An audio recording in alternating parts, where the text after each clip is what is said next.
엄마가 여기 왜 있어? 제 입에서 튀어나온 그 한마디에 거대한 회장실의 공기가 순식간에 얼어붙었습니다. 바닥만 보고 눈을 마주치면 안 된다는 교육을 귀에 못이 박히도록 들었지만 눈앞에 서 있는 여 회장의 얼굴을 본 순간 뇌가 멈춰버리고 말았습니다. 그건 분명 병들어 누워있는 제 엄마와 토씨 하나 다르지 않은 얼굴이었으니까요. 30년 넘게 가난과 병마에 시달려 쭈글쭈글해진 엄마의 얼굴이 어떻게 저렇게 빛나고 고고한 모습으로 제 앞에 있을 수 있는 걸까요? 그 찰나의 말실수가 제 구질구질했던 밑바닥 인생을 송두리째 뒤집어 놓을 줄은 꿈에도 몰랐습니다. 이바구 시작 전에 구독과 좋아요 부탁드리며 끝까지 함께 해주세요.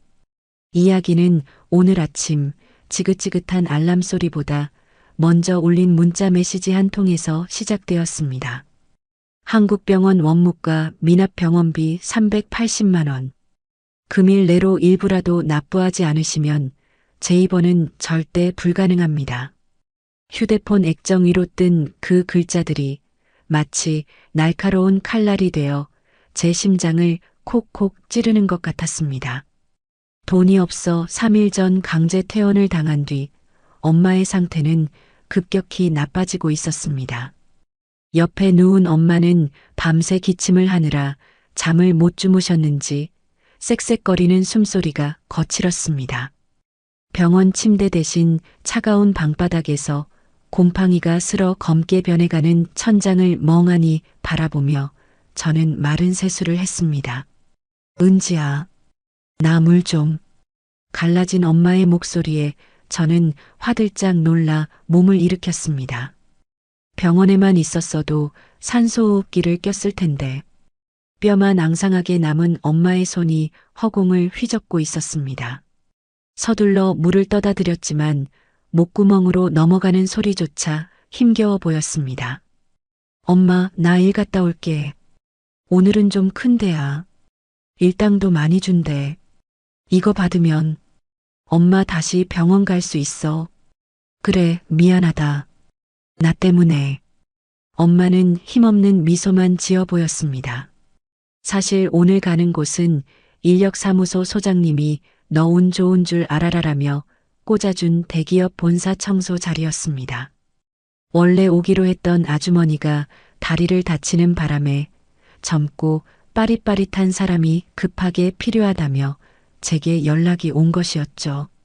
일당 15만 원. 평소 받던 돈의 2배였습니다. 저는 그 돈이면 엄마 며칠치 약값은 막을 수 있다는 생각에 낡은 운동화 끈을 질끈 동여매고 집을 나섰습니다. 회사는 그야말로 으리으리했습니다. 로비 천장은 까마득하게 높았고 바닥은 거울처럼 반짝여서 달아빠진 제 운동화가 비치는 게 부끄러울 지경이었습니다. 엘리베이터조차 마음대로 탈 수 없어 화물용 승강기를 타고 올라간 25층. 그곳은 공기부터 달랐습니다. 은은한 라벤더 향기, 발자국 소리 하나 나지 않는 두툼한 카펫, 그리고 창문 너머로 보이는 서울 시내의 전경. 제가 사는 지하 단칸방의 퀴퀴한 곰팡이 냄새와는 차원이 다른 성공한 사람들의 냄새가 났습니다. 야, 김은지. 정신 똑바로 차려. 작업 반장님은 제 어깨를 거칠게 잡아 끌며 귓속말을 했습니다. 여긴 일반 사무실이랑 달라. 회장님이 직접 쓰시는 공간이야. 책상 위 서류는 건드리지도 말고 특히 저기 안쪽 문. 회장님 계실 때는 절대 근처에도 가지 마. 그리고 만약에, 정말 만약에 회장님 마주치면 절대 눈 마주치지 말고 고개 숙여. 알았어? 눈 마주치면 바로 해고야. 눈 마주치면 해고. 그 말이 마치 사형 선고처럼 들렸습니다. 저는 겁을 집어먹고 고개를 끄덕였습니다. 반장님이 건네준 마대걸레를 쥐고 저는 죄 지은 사람처럼 바닥만 보고 닦기 시작했습니다. 넓기는 또 어찌나 넓은지 닦아도 끝이 없었습니다. 하지만 허리를 펼 틈도 없었습니다. 이 바닥을 다 닦아야 돈을 준다. 이 바닥이 엄마 약값이다. 그 생각 하나로 이를 악물고 버텼습니다. 그렇게 1시간쯤 지났을까요? 온몸이 땀으로 젖어갈 무렵 굳게 닫혀있던 육중한 참나무 문이 벌컥 열렸습니다. 큰일 났다. 반장님의 경고가 뇌리를 스쳤습니다. 저는 황급히 걸레를 든 채 구석으로 뒷걸음질 쳤습니다. 벽에 몸을 바짝 붙이고 고개를 푹 숙였습니다. 심장이 쿵쿵거리며 갈비뼈를 때리는 소리가 들릴 것만 같았습니다. 김 실장, 오늘 일정 어떻게 돼? 네, 오후 2시에 이사회가 예정되어 있습니다. 회장님. 서늘하고 기품 있는 목소리. 나직하지만 힘이 실린 그 목소리가 귓가에 꽂혔습니다. 또각. 날카로운 하이힐 굽소리가 점점 제 쪽으로 다가왔습니다. 제 눈앞에는 최고급 가죽 구두의 앞코와 날 선 정장 바지 끝단만 보였습니다. 숨조차 제대로 쉴 수 없는 압박감. 저는 마치 투명 인간이 된 것처럼 존재감을 지우려 애썼습니다. 그런데 그 발걸음이 제 앞에서 딱 멈췄습니다. 여기 청소가 덜 된 것 같은데. 차가운 지적. 등골이 오싹해졌습니다. 반장님이 멀리서 사색이 되어 달려오는 게 느껴졌지만 저는 너무 놀라 저도 모르게 고개를 들고 말았습니다. 죄송합니다. 금방. 변명을 하려던 제 입술이 딱 멈췄습니다. 그리고 제 눈동자가 걷잡을 수 없이 흔들리기 시작했습니다. 제 눈앞에 서 있는 사람. 우아하게 머리를 올리고 값비싼 진주 목걸이를 하고 날카로운 눈매로 저를 내려다보는 그 여자는 분명 우리 엄마였습니다. 아니, 오늘 아침까지만 해도 낡은 이불을 덮고 힘겹게 기침을 하던 엄마와 너무나 똑같은 얼굴이었습니다.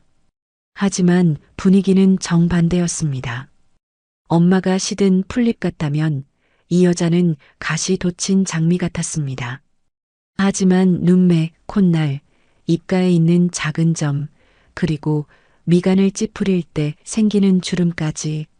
세상에 이렇게 똑같은 사람이 존재할 수 있을까요? 엄마가 여기 왜 있어? 저도 모르게 튀어나온 말이었습니다. 머릿속에서는 아니야, 그럴 리가 없어라고 외치고 있었지만 제 입은 본능적으로 엄마를 찾고 있었습니다. 너무 놀라서, 너무 믿기지 않아서 이성이 마비된 것 같았습니다.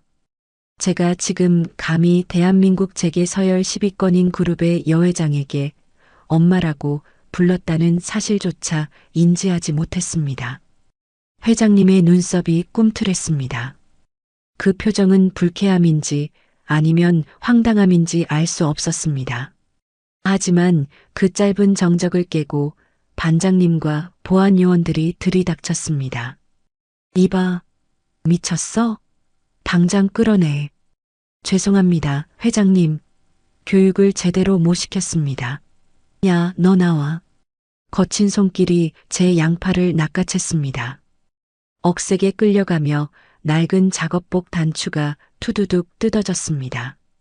그 반동으로 셔츠 속에 소중히 숨겨뒀던 엄마가 어릴 때부터 제게 걸어주었던 낡은 은색 펜던트가 툭 하고 밖으로 튀어나와 덜렁거렸습니다. 몸이 질질 끌려가는 와중에도 저는 회장님에게서 눈을 뗄 수가 없었습니다. 그런데 그 순간 기이한 일이 벌어졌습니다. 저를 벌레 보듯 하던 회장님의 시선이 제 얼굴에서 제 목으로, 정확히는 덜렁거리는 그 낡은 펜던트로 옮겨갔습니다. 그리고 그토록 냉철해 보이던 그분의 눈동자가 지진이라도 난 듯 격렬하게 흔들리기 시작했습니다. 잠깐, 멈춰. 회장님의 그 나직한 한마디는 마치 주문과도 같았습니다. 저를 짐짝처럼 질질 끌고 가던 보안 요원들의 억센 소나기 힘이 일순간 풀렸습니다. 숨막히게 조용해진 회장실 안에는 제 거친 숨소리와 벽시계의 초침 소리만이 째깍거리고 있었습니다. 바닥에 반쯤 무릎 꿇려진 채 저는 파들파들 떨리는 눈으로 앞을 올려다보았습니다. 저를 죽일 듯이 노려보던 보안반장님도 험악한 인상을 쓰던 경호원들도 모두 얼어붙어 있었습니다. 그 모든 시선이 향하는 곳, 그곳에는 회장님이 서 계셨습니다. 방금 전까지 서리발처럼 차갑던 그분이 지금은 마치 귀신이라도 본 사람처럼 하얗게 질린 얼굴로 비틀거리며 제게 다가오고 있었습니다. 또각, 또각, 구두 굽소리가 제 심장을 밟는 것만 같았습니다. 저는 본능적으로 목을 움츠렸습니다. 셔츠 밖으로 튀어나온 펜던트를 다시 옷 속으로 집어넣으려 손을 뻗는 순간 회장님의 차가운 손이 제 손목을 낚아챘습니다.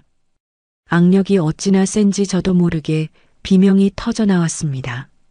하지만 회장님은 제 비명 따위는 들리지 않는다는 듯 제 손목을 치워버리고 떨리는 손끝으로 제 목에 걸린 펜던트를 쥐었습니다. 차가운 금속이 그분의 따뜻한 손 안에 들어가는 순간 회장님의 어깨가 격렬하게 들썩였습니다.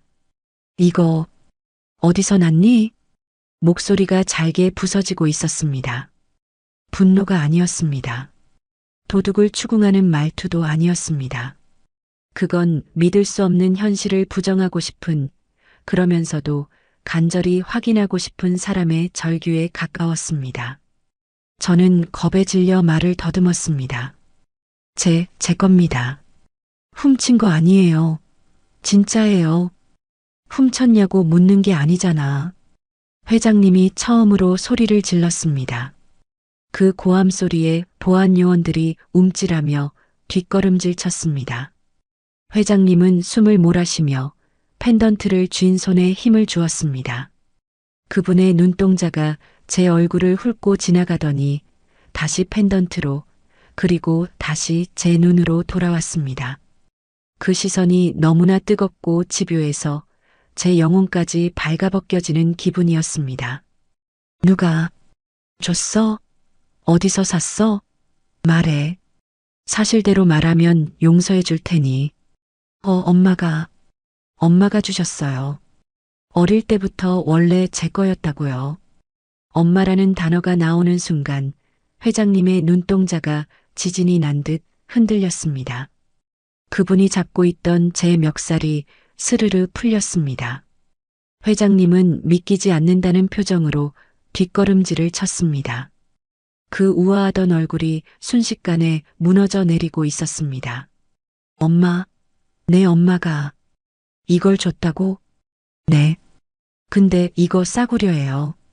진짜 은도 아니고. 그러니까 놔주세요, 제발. 저는 울먹이며 애원했습니다. 당장이라도 경찰서로 끌려갈 것만 같았습니다.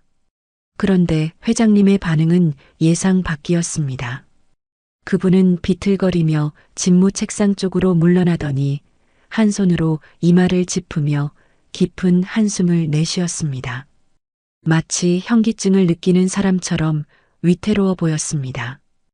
김 실장, 네, 회장님, 이 아이 보안실로 데려가. 철렁, 심장이 바닥으로 떨어졌습니다. 결국 경찰서행이구나. 엄마 병원비는커녕 유치장 신세를 지게 생겼구나. 눈앞이 캄캄해졌습니다. 회장님, 저 진짜 아무 짓도 안 했어요. 청소만 하라고 해서. 조용히 해. 끌고 가. 보안 요원들이 다시 제 팔을 낚아챘습니다. 저는 짐승처럼 끌려나가면서 뒤를 돌아보았습니다. 닫히는 문틈 사이로 책상에 주저앉아 멍하니 허공을 응시하는 회장님의 모습이 보였습니다. 그분의 손은 자신의 목에 걸려있는 화려한 다이아몬드 목걸이가 아니라 텅 빈 가슴팍을 움켜쥐고 있었습니다. 지하 2층 보안실, 창문 하나 없는 삭막한 시멘트 방, 형광등 불빛만이 웅웅거리며 신경을 긁어댔습니다. 저는 철제 의자에 앉아 덜덜 떨고 있었습니다. 맞은편에는 김 실장이라 불리는 남자가 앉아 저를 뚫어지게 쳐다보고 있었습니다. 이름 김은지, 나이 29세, 주소 성북동 산 24번지. 그는 제 이력서를 읊조리며 혀를 찼습니다. 야 아가씨, 솔직히 말해. 너 누구 사주받고 들어왔어? 청소부로 위장해서 도청이라도 하러 온 거야? 아니라니까요. 인력사무소에서 가라고 해서 온 거예요. 근데 회장님이 왜 널 보고 저렇게 놀라셔? 그 목걸이 훔친 거지? 회장님 댁에서 예전에 일한 적 있어? 억울해서 미칠 것 같았습니다. 내 목걸이를 내가 찾는데 왜 훔쳤다고 하는 건지. 그때 보안실의 육중한 철문이 끼익 소리를 내며 열렸습니다. 김 실장이 벌떡 일어나 허리를 숙였습니다.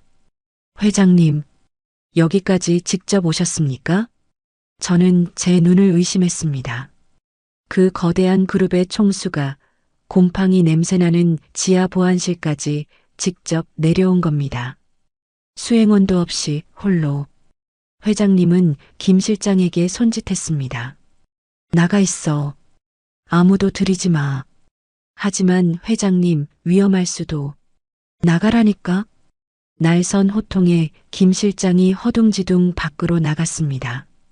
좁은 조사실 안에는 저와 회장님 단둘만 남았습니다. 숨소리조차 크게 낼 수 없는 적막. 회장님은 제 맞은편 의자에 앉지 않고 제가 앉은 의자 바로 앞까지 다가와 섰습니다.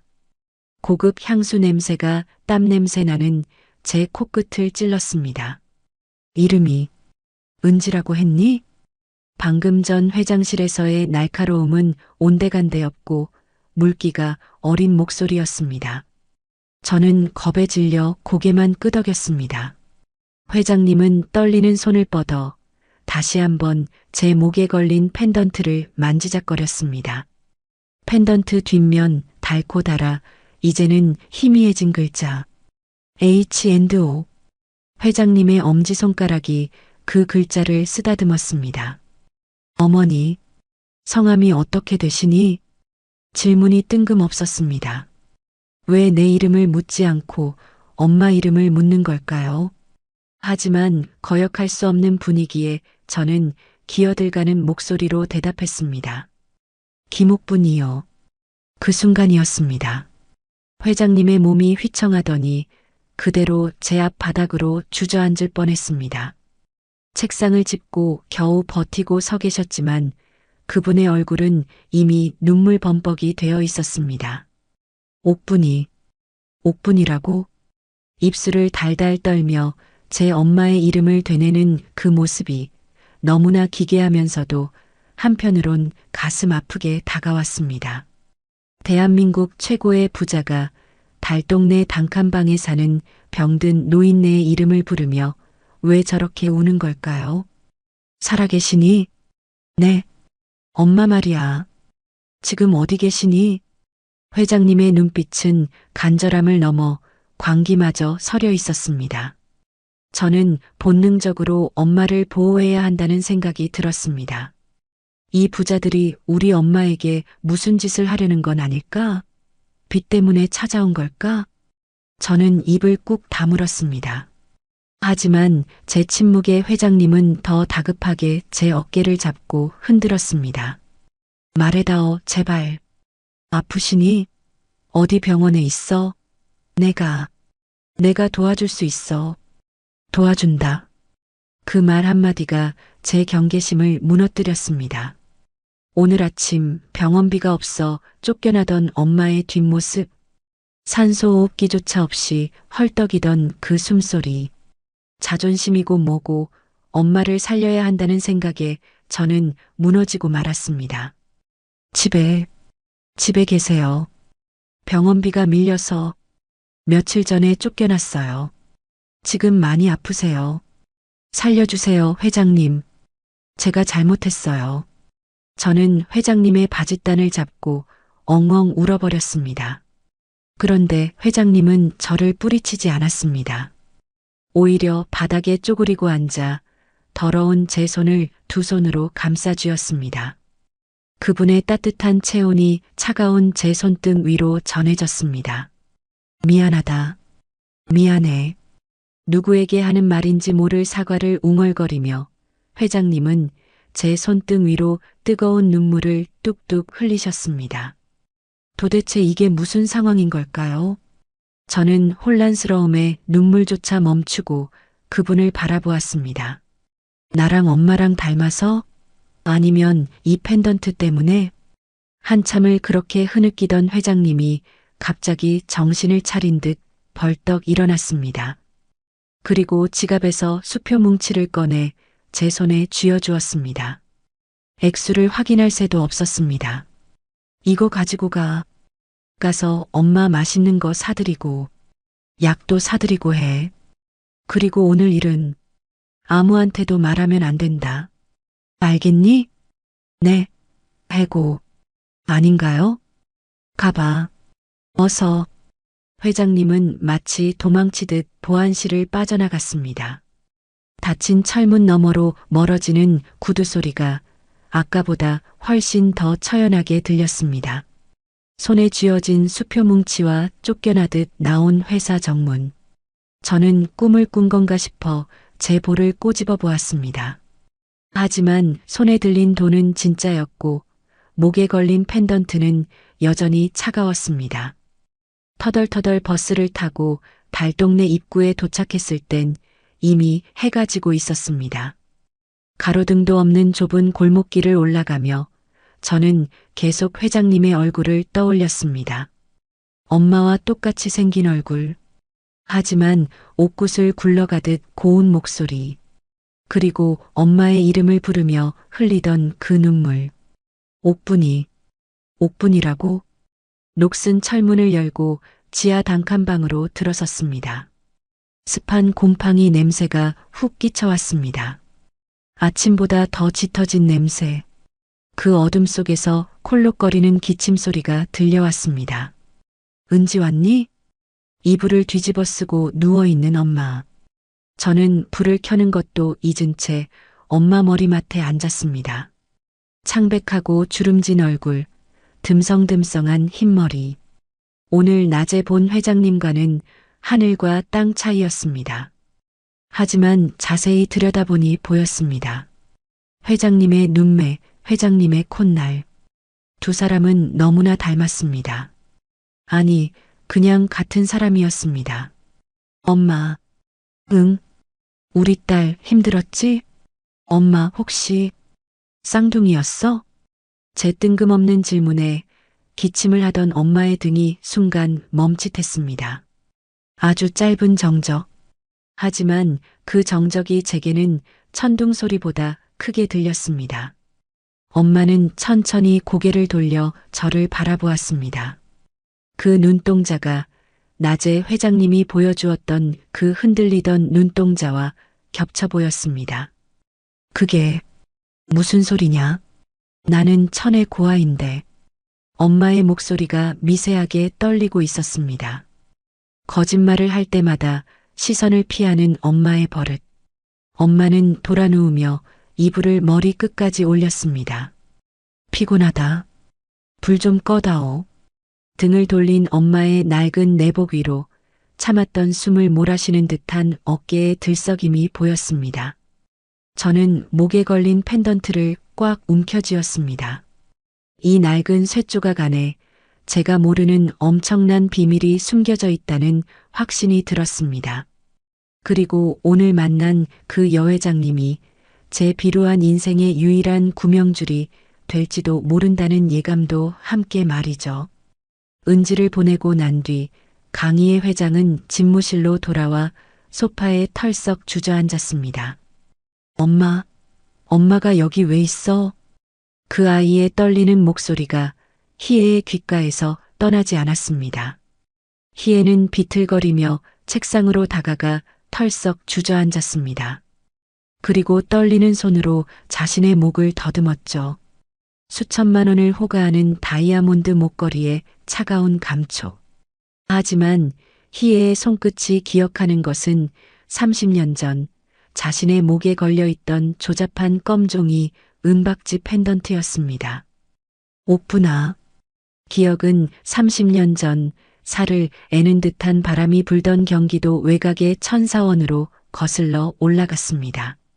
이름만 천사원일 뿐 그곳은 배고픔과 매질이 일상인 지옥이었습니다. 희애와 옥분, 쌍둥이 자매는 서로의 체온에 의지해 하루하루를 버텼죠.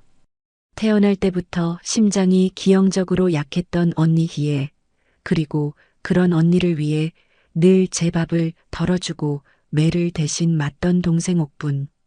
운명이 갈라진 것은 검은색 세단 승용차가 운동장에 들어오던 날이었습니다. 서울에서 온 부유한 부부는 건강하고 똑똑한 양녀를 원했습니다. 원장님은 당연히 옥분을 추천했습니다. 누가 봐도 옥분이 더 나은 선택지였으니까요. 하지만 그날 밤 보일러실 뒤편에서 옥분은 희애의 손을 꼭 잡았습니다. 언니 내일. 언니가 가. 그게 무슨 소리야? 저 사람들 돈 많대. 서울 가면 큰 병원 가서 언니 심장 고칠 수 있대. 여기서 계속 살면 언니 죽어. 희애는 안 된다고 울었지만 옥분의 고집을 꺾을 수는 없었습니다. 다음 날 아침 옥분은 일부러 콧물을 흘리고 바보 흉내를 냈습니다. 실망한 양부모님의 눈길이 얌전해 보이는 희애에게 향했을 때 옥분은 몰래 주먹을 쥐고 희애에게 윙크를 보냈죠. 차창 너머로 멀어지던 옥분의 작고 초라한 모습. 구멍 난 운동화를 신고 손을 흔들던 그 아이. 언니는 내가 지켜줄게. 우린 한 몸이잖아. 그 약속을 지키기 위해 옥분은 자신의 인생을 통째로 희애에게 양보한 것이었습니다. 회장님. 조심스러운 노크 소리가 회상을 깨뜨렸습니다. 김 실장이었습니다. 희애는 황급히 눈가를 훔치고 자세를 고쳐 앉았지만 붉게 충혈된 눈은 숨길 수가 없었습니다. 조사 끝났나? 네. 지시하신 대로 김은지 양과 그 모친에 대해 알아봤습니다. 김 실장이 두툼한 서류 봉투를 책상 위에 내려놓았습니다. 희애의 손끝이 미세하게 떨렸습니다. 30년입니다. 양부모님의 엄격한 통제, 유학생활, 그리고 치열한 경영권 다툼 속에서 희애는 옥분을 찾을 시기를 놓쳤습니다. 뒤늦게 찾았을 때 고아원은 이미 사라지고 없었죠. 그런데 등잔 밑이 어둡다더니 자신의 회사 청소부가 옥분의 딸이라니요. 봉투를 여는 희애의 손이 땀으로 젖어 있었습니다. 가장 먼저 눈에 들어온 것은 낡은 단칸방 앞에서 찍힌 흐릿한 사진 한 장이었습니다. 백발이 성성하고 삐쩍 말라 광대뼈가 툭 튀어나온 노파. 세월의 풍파를 정통으로 맞은 듯한 얼굴이었지만 희애는 단번에 알아볼 수 있었습니다. 저 눈매, 저 입술, 자신과 똑같은 유전자를 가진 유일한 혈육, 옥분이었습니다. 김옥분 씨는 현재 기초생활수급자입니다. 20년 전 남편과 사별하고 봉제 공장과 식당 일을 전전하며 홀로 딸을 키웠습니다. 그런데 김 실장이 난처한 듯 말을 흐렸습니다. 희애의 눈썹이 꿈틀했습니다. 그런데 말해. 건강 상태가 매우 좋지 않습니다. 만성 폐쇄성 폐질환에 신부전증이 겹쳐 사실상 시한부 판정을 받은 상태입니다. 며칠 전에는 병원비 체납으로 강제 퇴원 조치된 기록까지 있습니다. 희애의 세상이 무너져 내리는 소리였습니다. 시한부, 강제 퇴원. 자신이 에어컨 바람 아래서 최고급 요리를 먹고 있을 때 자신의 목숨값으로 기회를 양보했던 동생은 병원비가 없어 길거리로 쫓겨나 죽어가고 있었습니다. 으흐흑. 참았던 울음이 터져 나왔습니다. 희애는 책상을 내리치며 통곡했습니다. 불공평했습니다. 너무나 불공평했습니다. 자신이 누리는 이 모든 부와 명예가 사실은 옥분의 피와 눈물 위에 세워진 모래성이라는 사실에 희애는 몸서리쳤습니다. 죄책감이 칼날처럼 심장을 후벼 팠습니다. 회장님, 괜찮으십니까? 김 실장, 희애가 고개를 들었습니다. 눈물로 얼룩진 얼굴이었지만 눈빛만은 그 어느 때보다 형형하게 빛나고 있었습니다. 차 대기시켜. 네, 지금 바로 퇴근하시게요? 아니, 성북동으로 간다. 성북동이요? 거긴 차가 들어가기도 힘든 달동네입니다. 게다가 내일 조찬 모임도 있으시고 다 취소해. 희애가 벽에 걸린 외투를 거칠게 낚아챘습니다. 내일 일정, 모레 일정, 아니 당분간 모든 일정 다 취소해. 지금 나한테 이것보다 중요한 일은 없어. 더 이상 지체할 시간이 없었습니다. 1분 1초가 아까웠죠. 옥분이 숨을 헐떡이고 있을 그 차가운 방으로 당장 달려가지 않으면 희애는 평생 자신을 용서할 수 없을 것 같았습니다. 은지의 이력서에 적힌 화려한 고생의 흔적들, 대학 포기, 아르바이트, 일용직 청소, 그 모든 것이 옥분이 겪었을 가난의 대물림이었습니다. 가자. 가서 빌어야지. 죽을 때까지 빌어야지. 희애는 서류를 움켜쥐고 집무실을 뛰쳐나갔습니다. 또각, 또각. 복도를 울리는 구두 굽소리가 다급했습니다. 그것은 성공한 여성 CEO의 발걸음이 아니었습니다. 30년 전 언니를 위해 모든 것을 포기했던 동생을 찾아가는 뒤늦게 철이 든 못난 언니의 질주였습니다. 로비에 대기하고 있던 검은색 세단에 몸을 실은 희애가 나직하게 그러나 단호하게 명령했습니다.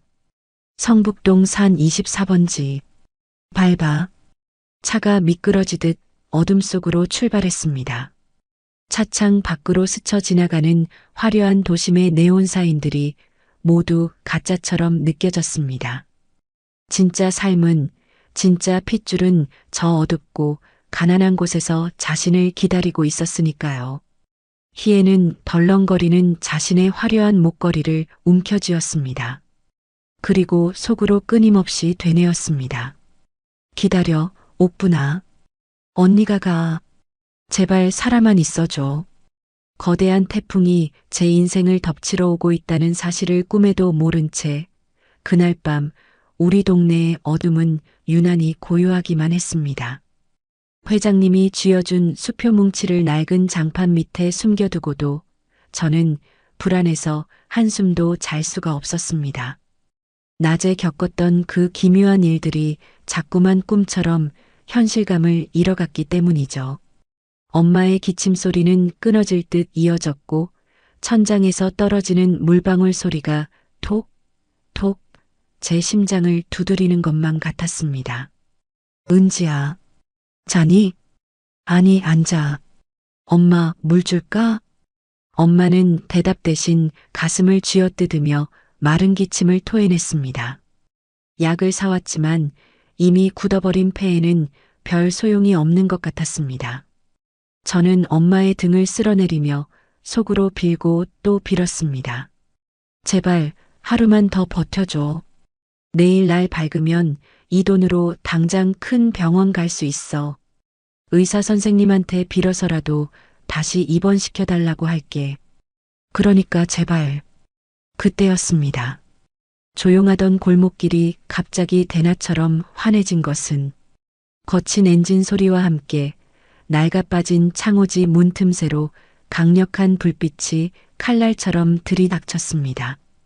평소라면 오토바이 소리나 취객의 고성방가가 전부였을 이 산동네 꼭대기에 들어본 적 없는 묵직한 엔진음이 울려 퍼졌습니다. 뒤이어 웅성거리는 동네 사람들의 목소리가 들려왔습니다. 뭐야? 이 밤중에 무슨 차가? 어이구, 저거 벤츠 아니야? 저런 비싼 차가 왜 이 구석탱이에? 심장이 덜컥 내려앉았습니다. 빚쟁이 들릴까? 병원비를 안 냈다고 깡패들을 보낸 건가? 아니면 낮에 회장실에서 훔친 것도 아닌데 펜던트 때문에 경찰이 온 걸까요? 공포가 목을 조여왔습니다. 저는 반사적으로 엄마를 껴안으며 이불을 끌어올렸습니다. 엄마도 심상치 않은 기운을 느꼈는지 퀭한 눈으로 문 쪽을 바라보았습니다. 엄마, 가만히 있어.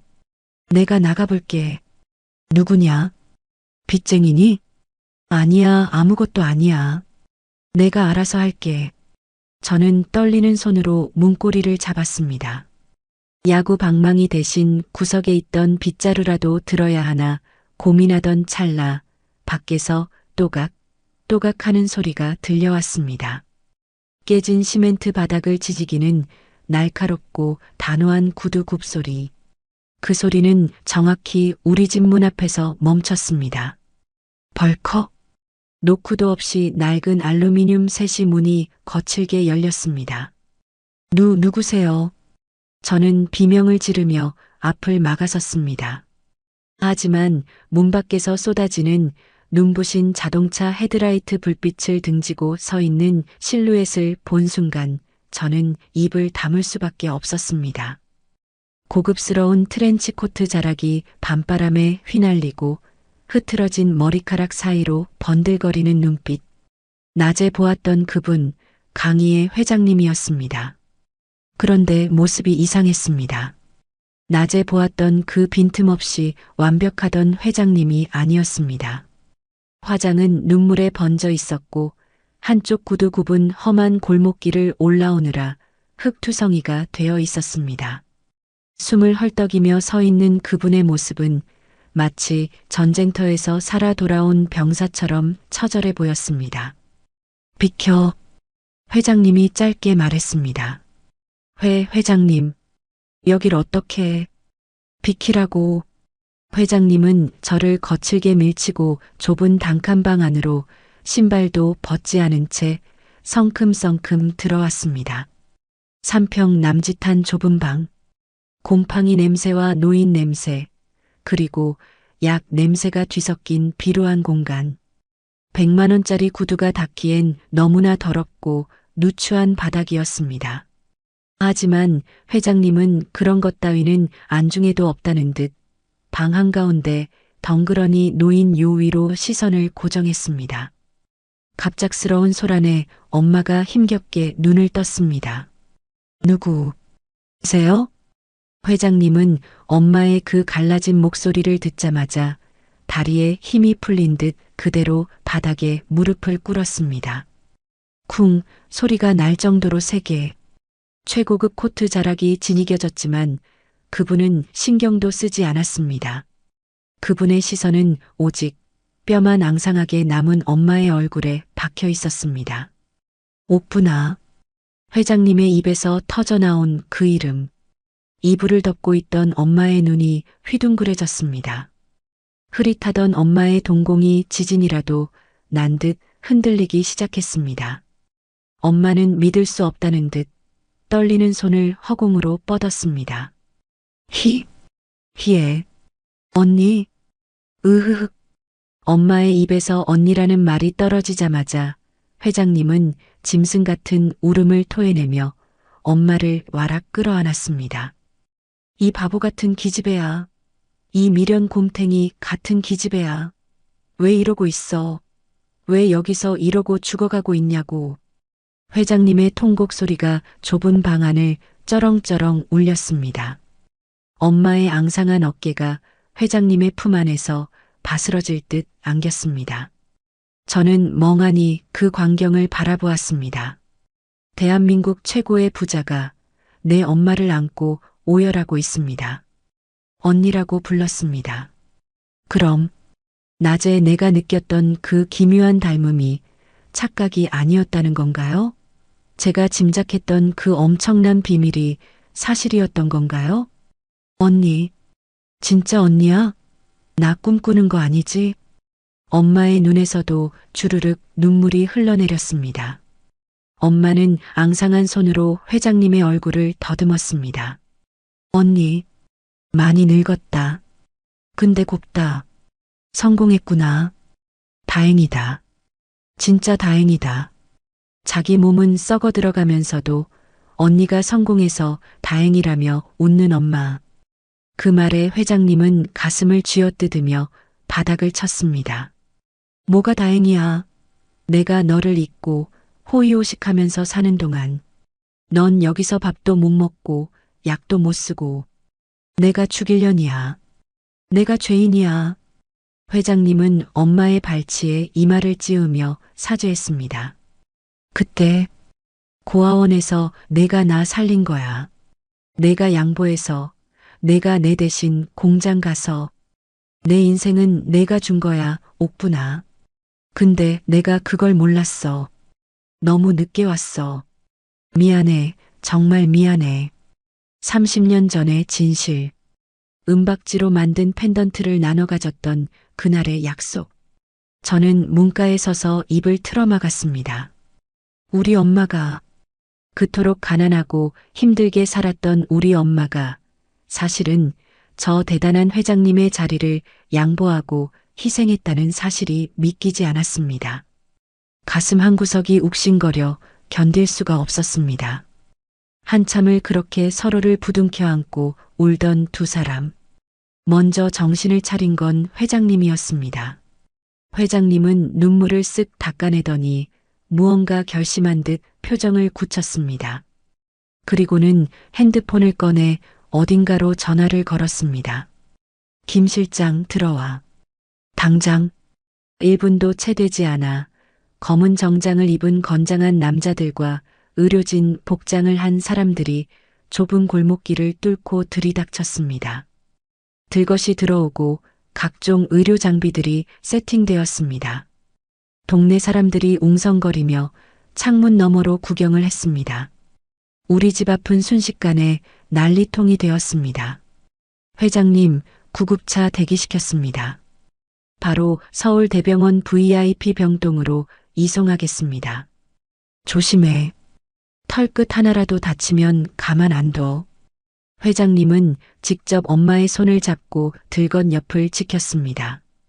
의료진들이 엄마에게 산소 마스크를 씌우고 수액을 연결하는 동안 엄마는 계속 회장님의 손을 놓지 않으려 애썼습니다. 언니, 나 병원 안 가도 돼. 돈 많이 들잖아. 돈 걱정하지 마. 내가 다 해. 이 병원 통째로 사서라도 너 살릴 거야. 그러니까 딴소리 말고 그냥 나만 믿어.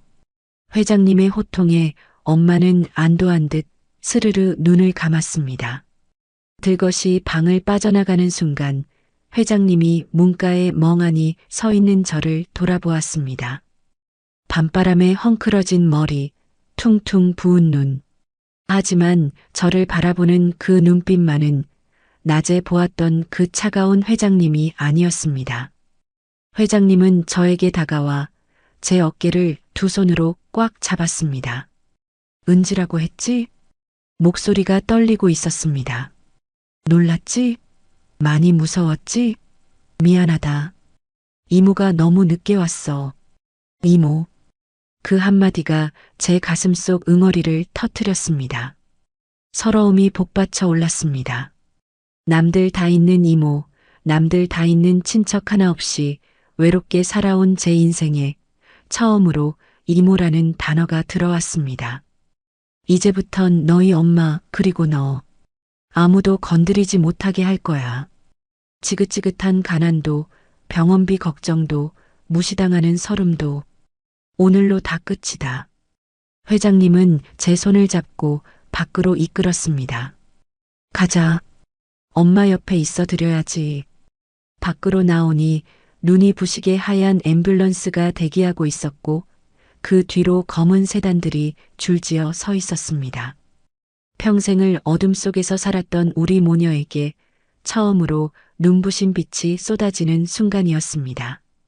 들것에 실려가는 엄마를 따라 구급차에 오르며 저는 뒤를 돌아보았습니다.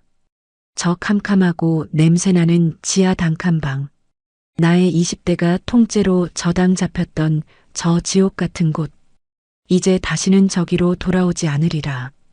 회장님, 아니 이모의 손을 잡은 제 손에 저절로 힘이 들어갔습니다. 앰뷸런스의 사이렌 소리가 밤하늘을 찢으며 울려 퍼졌습니다. 눈물이 앞을 가려 아무것도 보이지 않았지만 한 가지는 확실히 알 수 있었습니다. 내일 아침에 뜰 해는 분명 오늘과는 다른 빛깔일 것이라는 사실을요. 비켜주세요. 응급환자 들어갑니다. 강 회장님 VIP십니다. 앰뷸런스 뒷문이 열리자마자 쏟아진 건 카메라 플래시보다 더 눈부신 병원의 하얀 조명이었습니다. 그리고 제 눈을 의심하게 만드는 광경이 펼쳐졌습니다.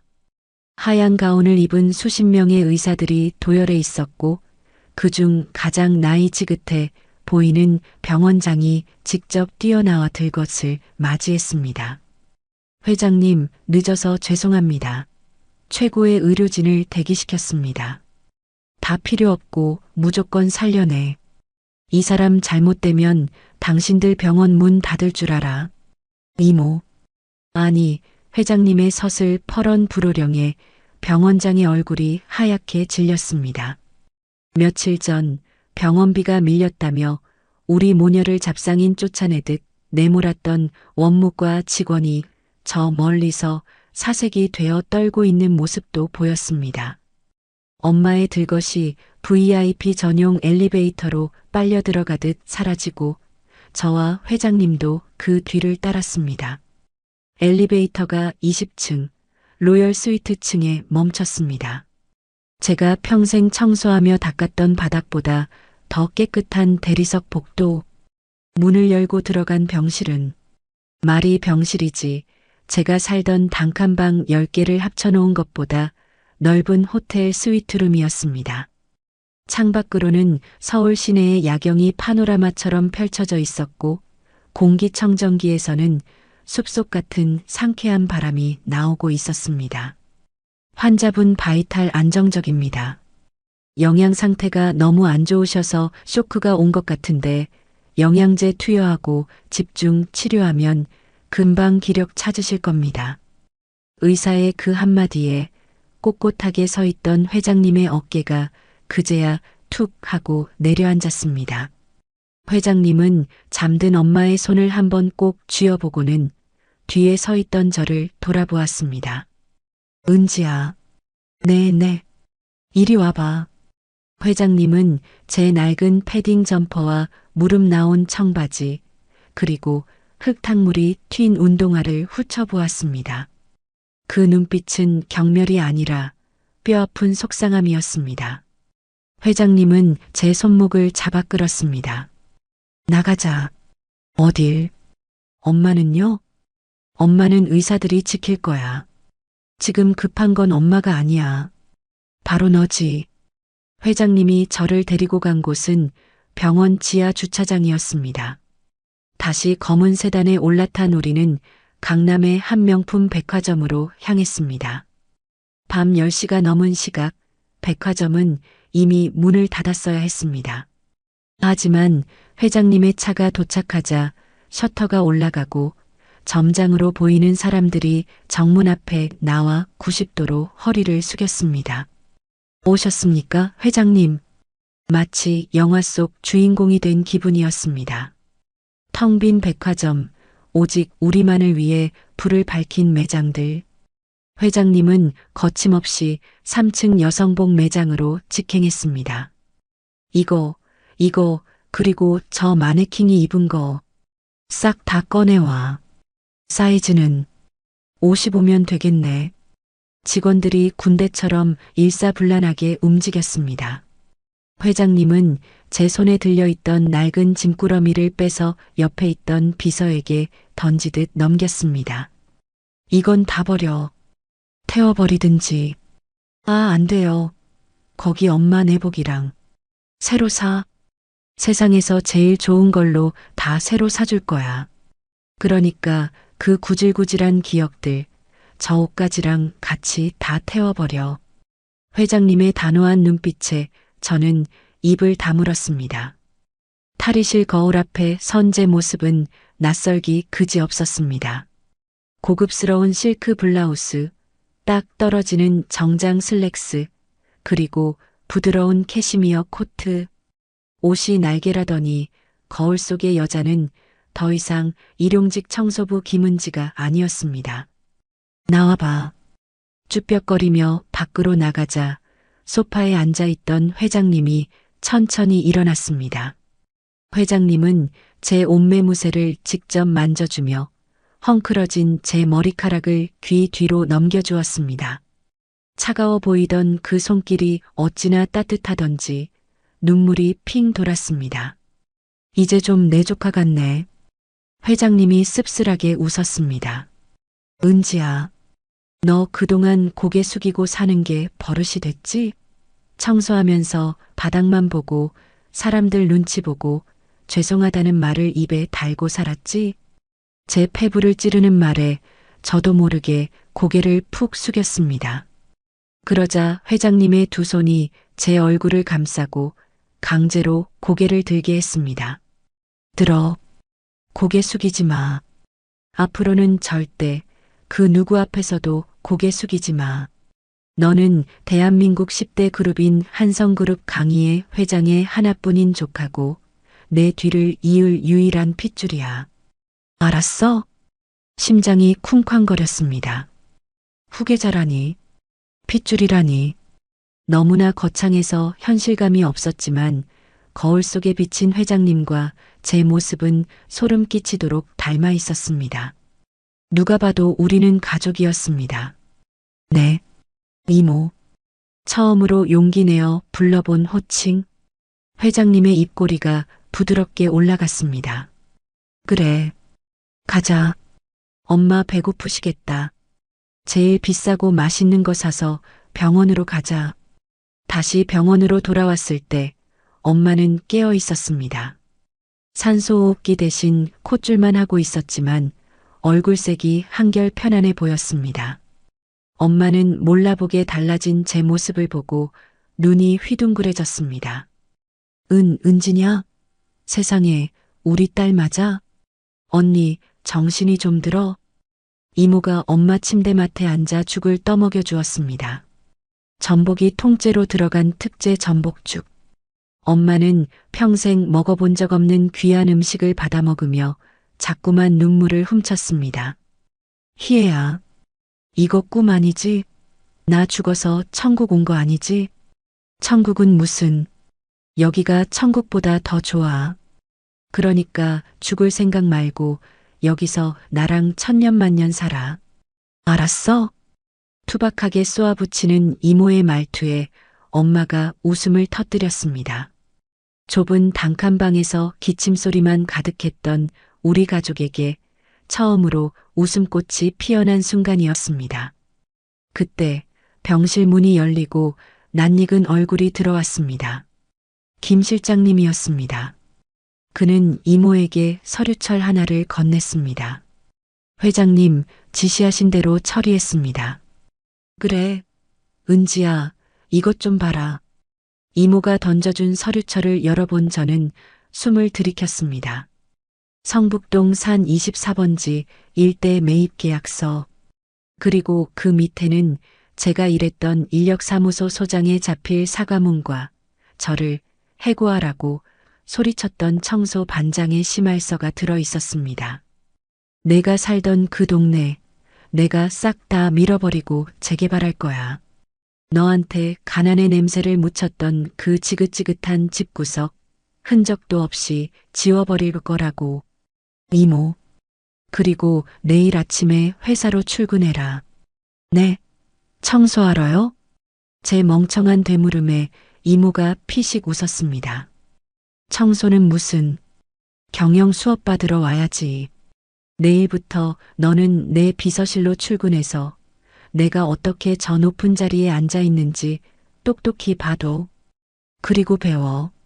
내 엄마 몫까지 내가 다 누리고 갚아줘야 하니까.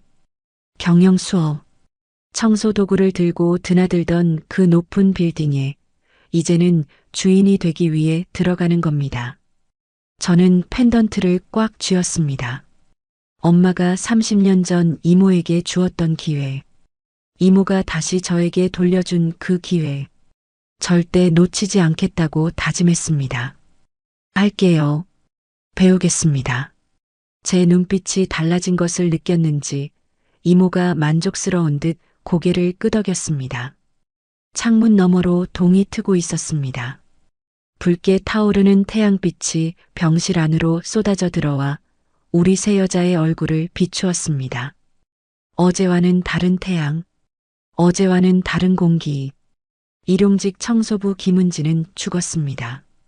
그리고 오늘 한성그룹의 후계자 김은지가 태어났습니다. 한성그룹 본사 로비. 불과 며칠 전까지만 해도 저는 이곳에서 투명 인간이었습니다. 낡은 작업복을 입고 사람들이 지나갈 때마다 행여나 옷자락이라도 스칠까봐 벽에 몸을 딱 붙이고 서 있어야 했죠. 바닥에 떨어진 커피 자국을 닦을 때면 제 머리 위로 쏟아지던 경멸 어린 시선들을 기억합니다. 여기 물기 좀 제대로 닦아. 미끄러지겠네. 죄송합니다. 죄송합니다. 그때의 저는 죄송합니다를 밥 먹듯이 하는 사람이었습니다. 하지만 오늘은 다릅니다. 또각, 또각. 제 구두 굽소리가 로비 대리석 바닥을 울렸습니다. 이탈리아 장인이 만들었다는 수제화는 발에 날개를 달아준 듯 가벼웠습니다. 이모가 골라준 짙은 네이비색 정장은 제 몸에 맞춤옷처럼 감겼고 어깨에 걸친 코트는 걸을 때마다 우아하게 펄럭였습니다. 어머, 저 여자 누구야? 모델인가? 새로운 임원인가? 처음 보는 얼굴인데. 포스가 장난 아닌데? 수군거리는 소리가 들려왔습니다. 예전엔 냄새난다며 피하던 사람들이 지금은 저를 힐끔거리며 길을 비켜주고 있었습니다. 이 낯선 공기, 이 짜릿한 시선의 변화. 저는 턱을 치켜들고 당당하게 로비 중앙을 가로질렀습니다. 그때였습니다. 익숙한 목소리가 들려왔습니다. 아이씨, 김은지, 이 기집애는 연락도 안 되고 오늘까지 안 오면 진짜 자른다니까. 청소용역 업체의 박 반장님이었습니다. 구석에서 핸드폰을 붙들고 씩씩거리고 있는 그녀의 등 뒤로 마대걸레 카트가 보였습니다. 며칠 전까지만 해도 제가 밀던 그 카트였습니다. 저는 멈칫했습니다. 심장이 쿵쿵 뛰었습니다. 무서워서가 아니었습니다. 끓어오르는 무언가 때문이었습니다. 저는 천천히 그녀에게 다가갔습니다. 반장님, 제 목소리에 박 반장이 획 돌아섰습니다. 그녀는 저를 위아래로 훑어보더니 인상을 찌푸렸습니다. 누구세요? 저 아세요? 못 알아봅니다. 화장 좀 하고 옷 좀 바꿔 입었다고 매일 구박하던 저를 못 알아봅니다. 사람이 사람을 어떻게 봤으면 얼굴조차 기억을 못하는 걸까요? 저예요. 김은지. 뭐? 박 반장의 눈이 찢어질 듯 커졌습니다. 그녀는 입을 떡 벌리고 뒷걸음질을 쳤습니다. 너 김은지? 그 청소부 은지? 네. 오늘부로 청소일 그만둔다고 말씀드리려고요. 카트는 반장님이 직접 미셔야겠네요. 제가 싸늘하게 웃어 보이자 박 반장의 얼굴이 불그락푸르락 변했습니다. 이게 미쳤나? 어디서 짝퉁 명품 걸치고 와서 폼을 잡아? 너 당장 옷 갈아입고 안 나와? 그녀가 습관처럼 삿대질을 하며 제 어깨를 밀치려는 순간이었습니다. 그 손 치워. 서리빨 같은 목소리가 로비 전체를 쩌렁쩌렁 울렸습니다. 엘리베이터 쪽에서 걸어오던 이모, 강희의 회장님이었습니다. 뒤에는 김 실장과 경호원들이 병풍처럼 따르고 있었습니다. 로비에 있던 모든 직원이 동작을 멈추고 허리를 숙였습니다. 회장님, 박 반장은 사색이 되어 굳어버렸습니다.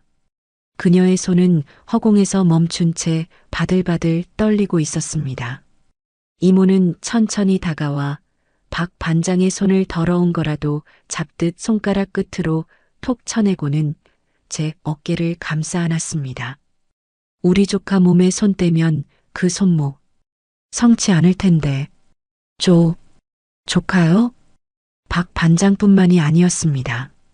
주변에 있던 직원들, 안내 데스크 직원들까지 모두 경악해서 입을 다물지 못했습니다.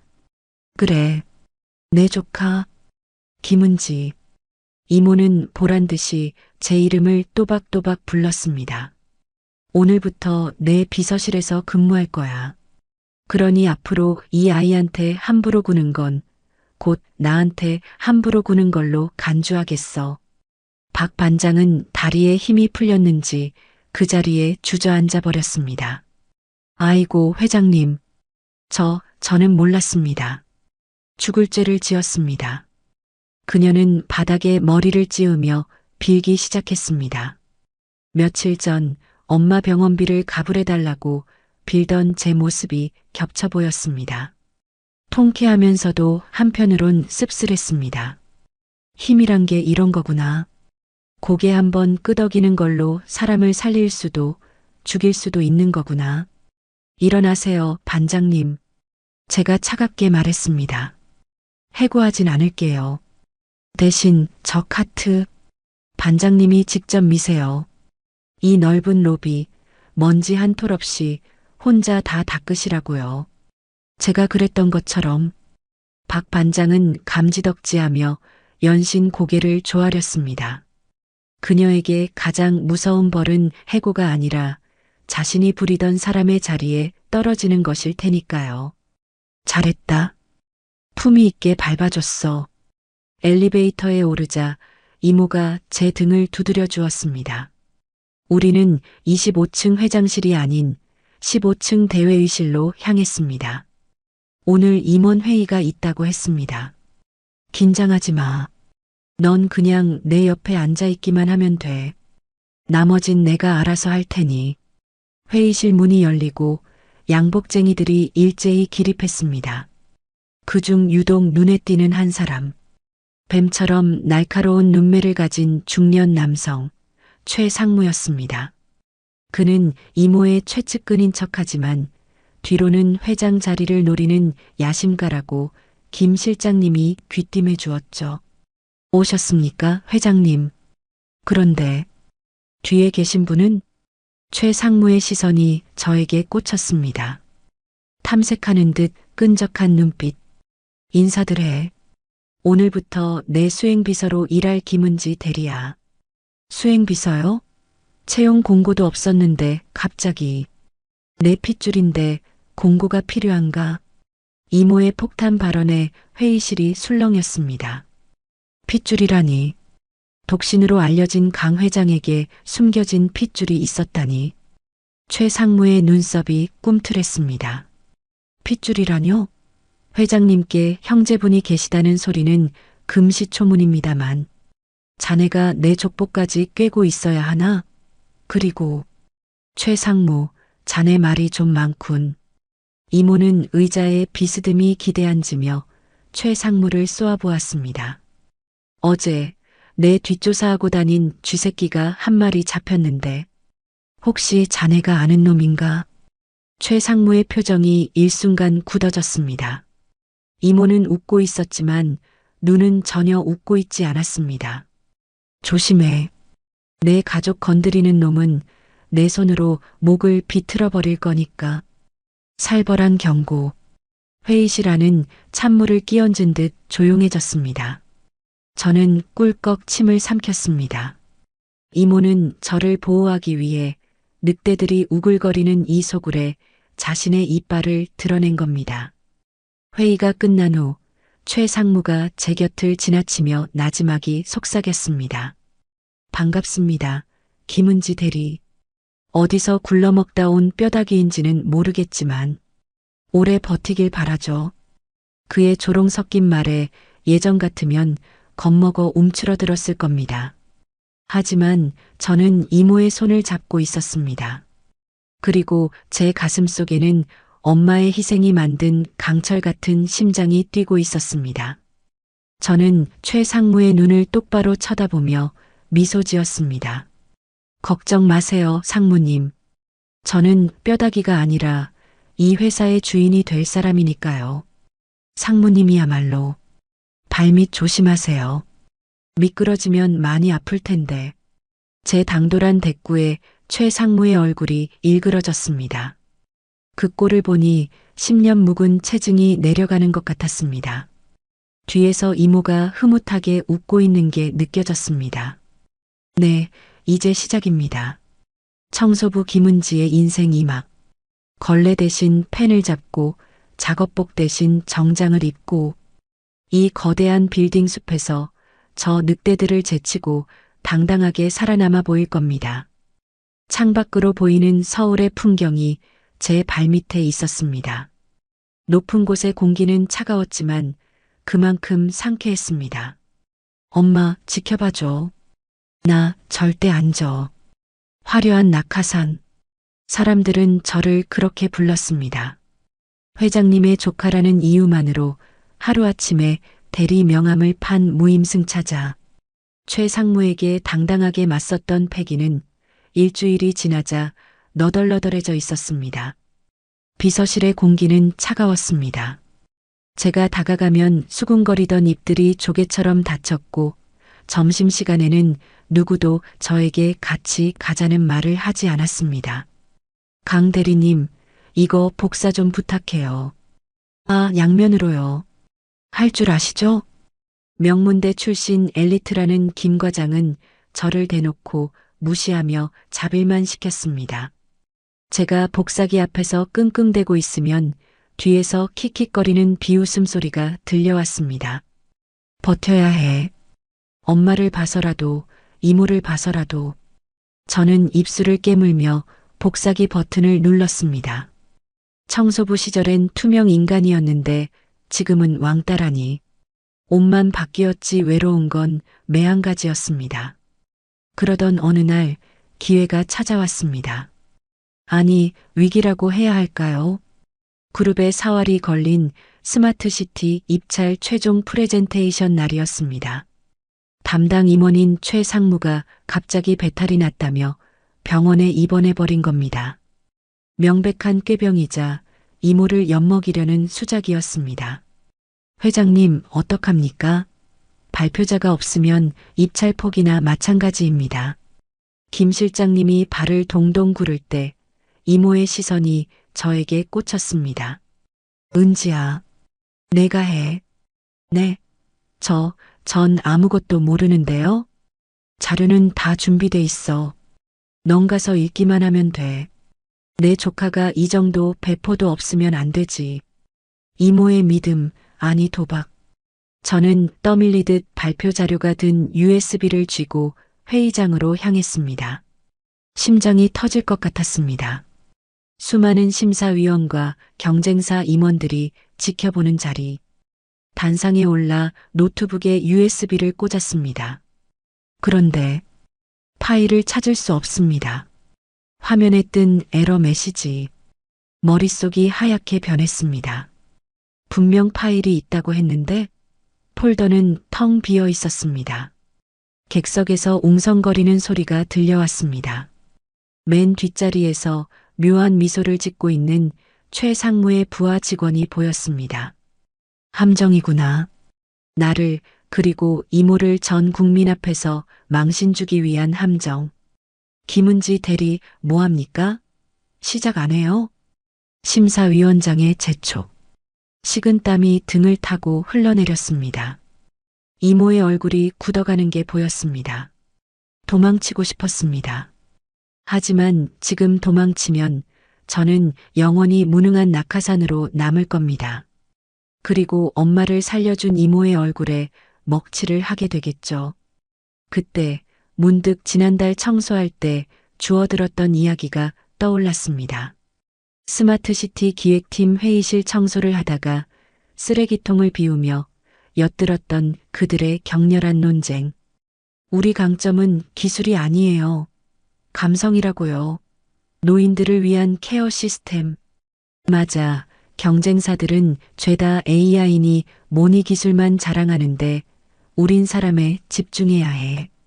저는 눈을 질끈 감았다 떴습니다. 화면은 검게 꺼버렸습니다. 마이크를 잡았습니다. 죄송합니다. 준비한 자료에 문제가 생겼습니다. 객석에서 야유가 터져 나왔습니다. 이모가 눈을 감았습니다. 하지만 저는 말을 이었습니다. 하지만 자료가 없어도 말씀드릴 수 있습니다. 왜냐하면 이 프로젝트의 핵심은 화려한 그래픽이나 데이터가 아니기 때문입니다. 저는 단상 아래로 내려왔습니다. 그리고 심사위원들의 눈을 하나하나 맞추며 이야기했습니다. 청소부 시절 제가 보고 느꼈던 것들, 가난하고 소외된 노인들이 진짜로 필요로 하는 것들, 엄마가 아플 때 가장 절실했던 것들, 최첨단 AI가 있어도 독거노인이 쓰러졌을 때 달려와 줄 사람이 없다면 무용지물입니다. 우리 한성그룹의 스마트시티는 기계가 아닌 이웃을 만들어주는 도시입니다. 원고도 PPT도 없는 날것의 발표. 하지만 그 속에는 제가 달동네 단칸방에서 뼈저리게 느꼈던 절박함과 진심이 담겨 있었습니다. 저희 어머니는 병원비가 없어 쫓겨나셨습니다. 그런 분들에게 필요한 건 버튼 하나로 의사가 연결되는 시스템입니다. 기술은 사람을 향해야 합니다.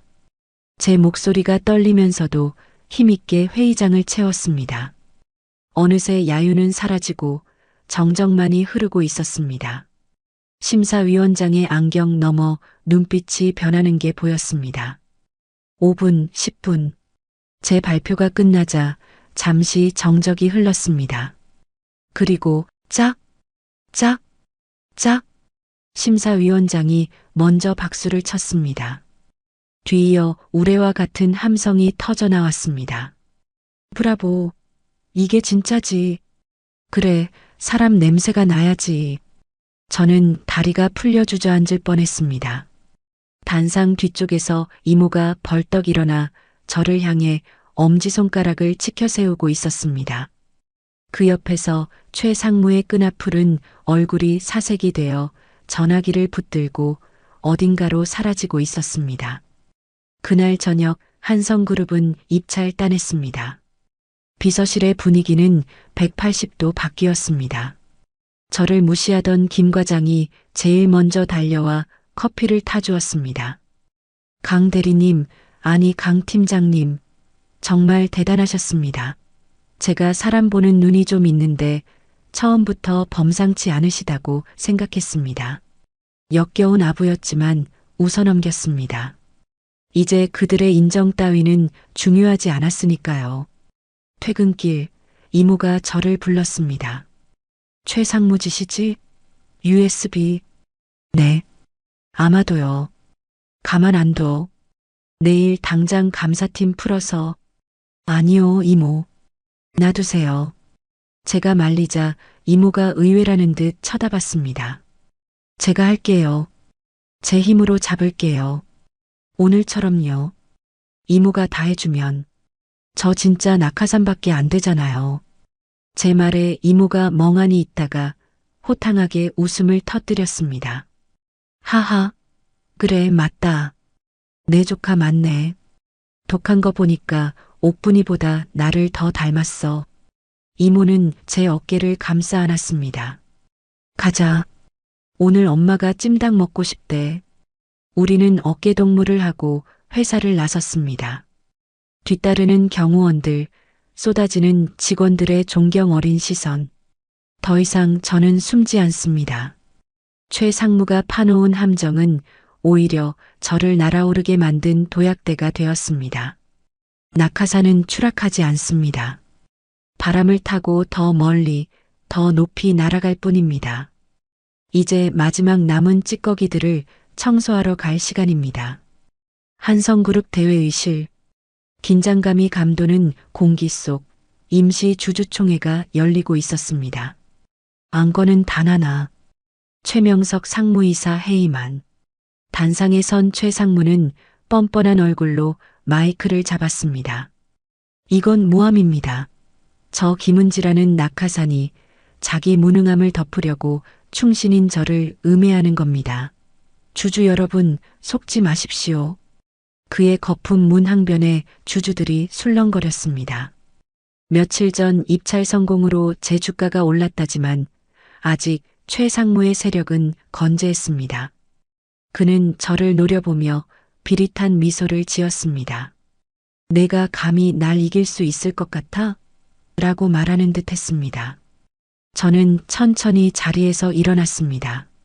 증거가 없다면 모함이겠죠. 하지만 증거가 차고 넘친다면 그건 심판입니다. 제가 신호를 보내자 회의실 대형 스크린이 바뀌었습니다. 화면에는 최상무가 경쟁사 임원과 만나 뇌물을 받는 영상, 그리고 지난번 제 발표 자료를 삭제하라고 지시하는 녹취록의 파형이 적나라하게 떴습니다. 이게 뭐야? 조작이야. 딥페이크야. 최상무가 고래고래 소리를 질렀지만 이번엔 통하지 않았습니다. 이 영상, 최상무님 운전기사님이 주셨어요. 10년 동안 개처럼 부리면서 월급 떼먹고 욕하셨다면서요? 그분이 블랙박스 메모리 카드를 고이 간직하고 계셨더군요.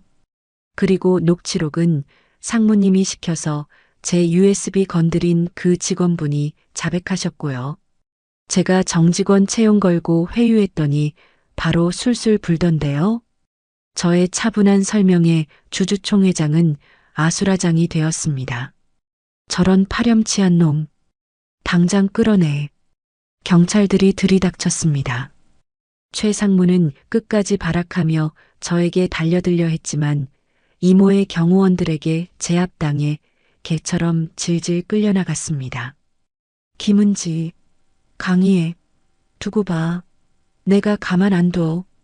그의 악에 바친 비명소리가 멀어질수록 제 가슴속 응어리도 눈 녹듯 사라졌습니다. 단상에 앉아있던 이모와 눈이 마주쳤습니다.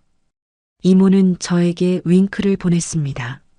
잘했다, 내 새끼. 계절이 바뀌어 봄이 왔습니다. VIP 병실이 아닌 성북동의 아담한 2층 단독주택 정원.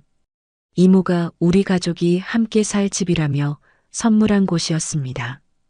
볕이 잘 드는 마당에는 엄마가 좋아하는 영산홍이 흐드러지게 피어 있었습니다. 엄마, 이쪽 좀 봐봐. 김치. 아이고, 쑥스럽게 무슨 사진을 자꾸 찍냐. 엄마는 휠체어 대신 두 발로 꼿꼿하게 서 계셨습니다. 지난달에 받은 폐 이식 수술이 기적적으로 성공한 덕분이었습니다. 비록 약은 평생 드셔야 하지만 이제는 숨 헐떡임 없이 공원을 산책할 수 있을 정도로 건강해지셨습니다.